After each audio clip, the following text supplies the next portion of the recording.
Di luar angkasa, kegelapan pekat di antara titik-titik cahaya menyilaukan menjalankan tugasnya dengan baik, yaitu menyembunyikan lubang hitam yang menganga, lapar, dan menakutkan. Kegelapan itu membuat para astronom kesulitan mencari informasi detail tentang monster luar angkasa ini. Saat mencapai akhir hidupnya, bintang yang kuat dan masif tidak bisa menghilang begitu saja. Salah satu skenario yang paling memungkinkan adalah sang bintang kehabisan bahan bakar nuklirnya. Lalu dalam kilatan cahaya yang menyilaukan, sang bintang akan kolaps akibat gravitasinya sendiri. Jika ukurannya cukup besar, bintang itu akan berubah menjadi lubang hitam. Ada lubang hitam hipotetis bernama primordial. Ilmuwan tidak pernah mendapatkan bukti nyata soal keberadaan lubang hitam jenis ini. Lubang hitam seperti ini sangatlah tua dan terbilang kecil. Menurut standar lubang hitam, tentu saja. Para astronom meyakini lubang hitam ini bisa muncul beberapa milidetik setelah Big Bang atau ledakan dahsyat.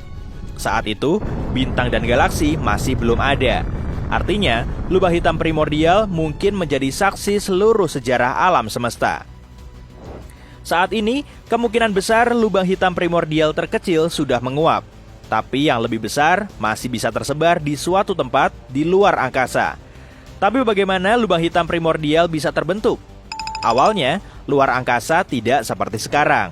Di beberapa area, suhunya lebih panas. Di area lain, lebih sejuk. Sementara di beberapa area lain lagi, sangat padat. Para ilmuwan meyakini, titik-titik yang padat ini bisa kolaps menjadi lubang hitam primordial. Tapi, apa yang paling aneh? Ukuran lubang hitam seperti ini mungkin sangat kecil, karena muncul tepat setelah Big Bang. Makin lama, sebuah lubang hitam terbentuk, makin besar ukurannya. Perbedaan massa antara lubang hitam yang lebih tua dan lebih kecil dengan yang lebih muda dan lebih besar sangatlah jauh. Ibaratnya, massa benda yang 1000 kali lebih besar daripada matahari dibandingkan dengan massa permen jeli. Bisa terbayang perbedaannya kan? Ada teori yang mengatakan lubang hitam primordial sebenarnya adalah materi gelap.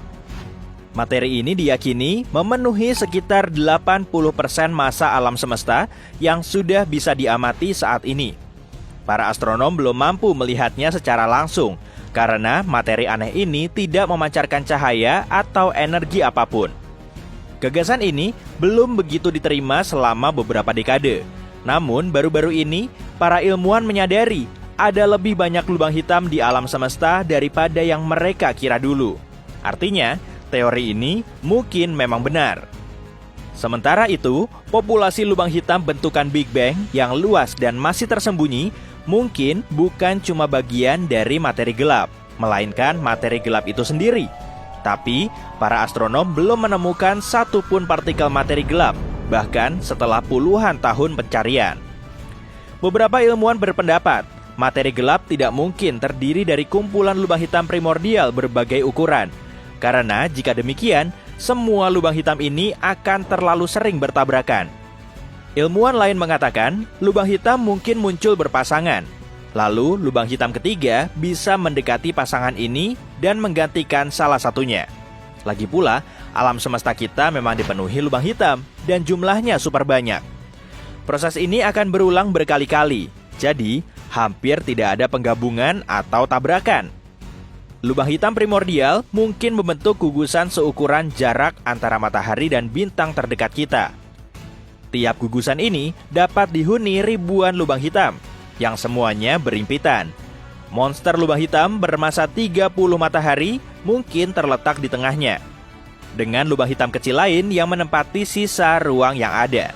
Gugusan semacam ini bisa menempati area manapun yang dianggap astronom sebagai materi gelap. Tapi sejauh ini, semua itu masih sekadar teori menarik, dan beberapa ilmuwan belum mendukungnya. Masih dibutuhkan lebih banyak data. Perilaku lubang hitam terkadang mirip gunung berapi galaksi masif yang dari waktu ke waktu meletus. Tapi alih-alih memuntahkan lahar, lubang hitam menghasilkan energi dalam jumlah besar yang membentuk lubang menganga pada materi dan gas di sekitarnya. Belum lama ini, para ilmuwan menemukan salah satu kawah terbesar di alam semesta. Teleskop radio dan sinar X mendeteksi lubang hitam supermasif yang menyala bertahun-tahun lalu. Ini terjadi di gugusan galaksi yang jaraknya sekitar 390 juta tahun cahaya dari bumi.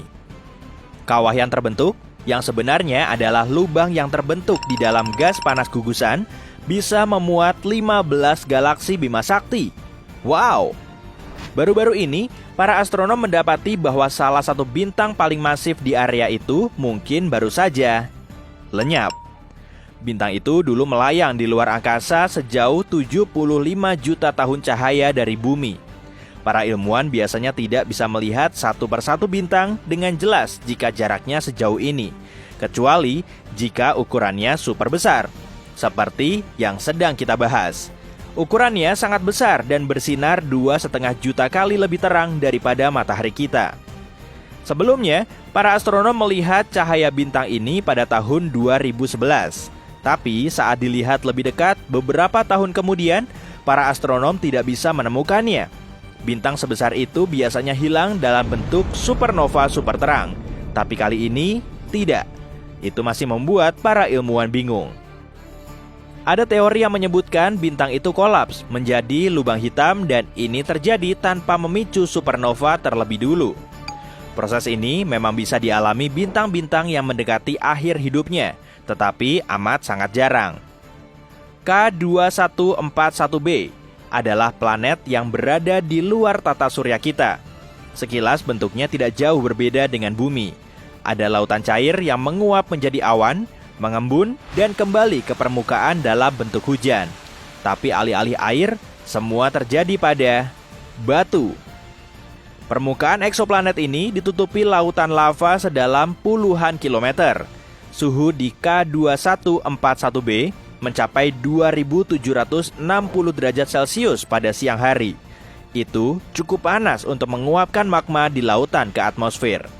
Kemudian, angin supersonik yang dapat bertiup dengan kecepatan 1,5 km per detik membawa uap batu ini ke sisi malam planet.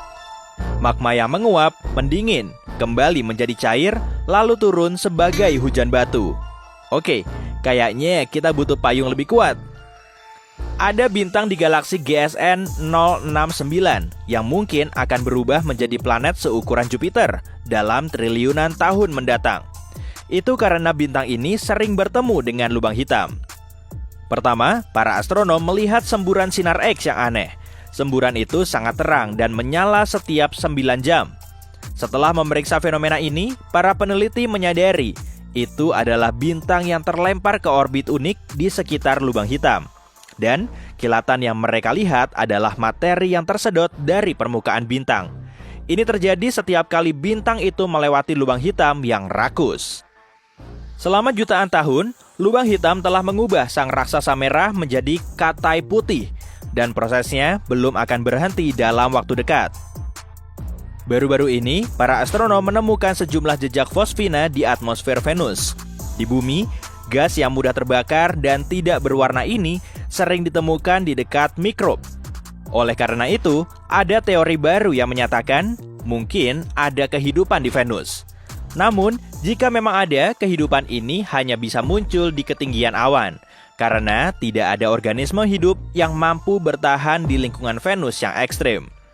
Permukaannya super kering, tanpa air cair, dan tekanannya 90 kali lebih besar dari permukaan bumi.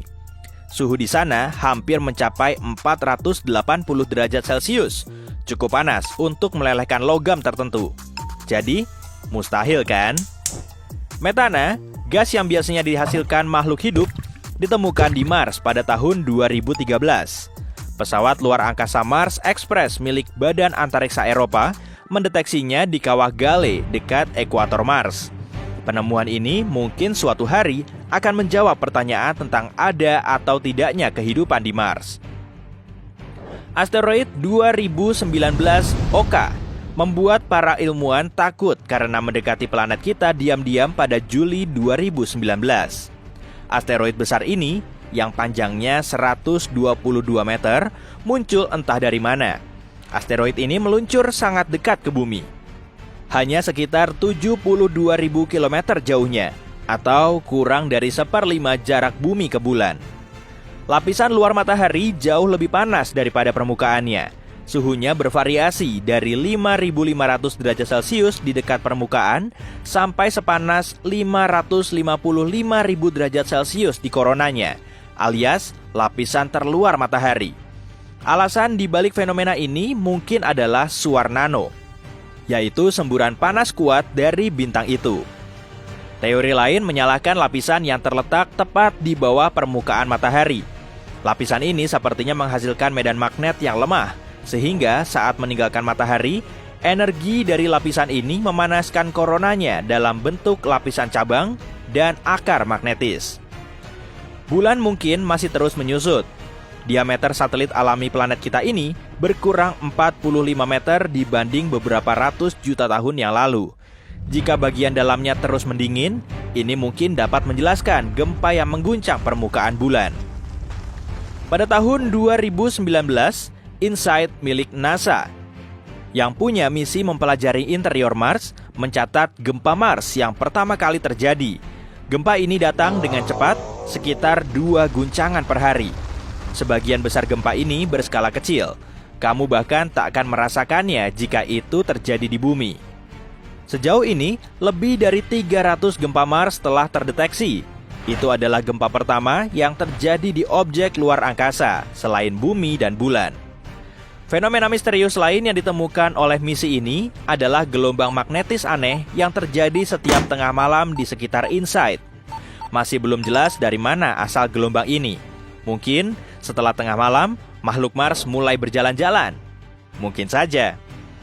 Atmosfer Pluto jauh lebih tinggi di atas permukaannya dibanding, katakanlah, bumi. Atmosfer Pluto juga punya lebih dari 20 lapisan yang semuanya super dingin dan padat.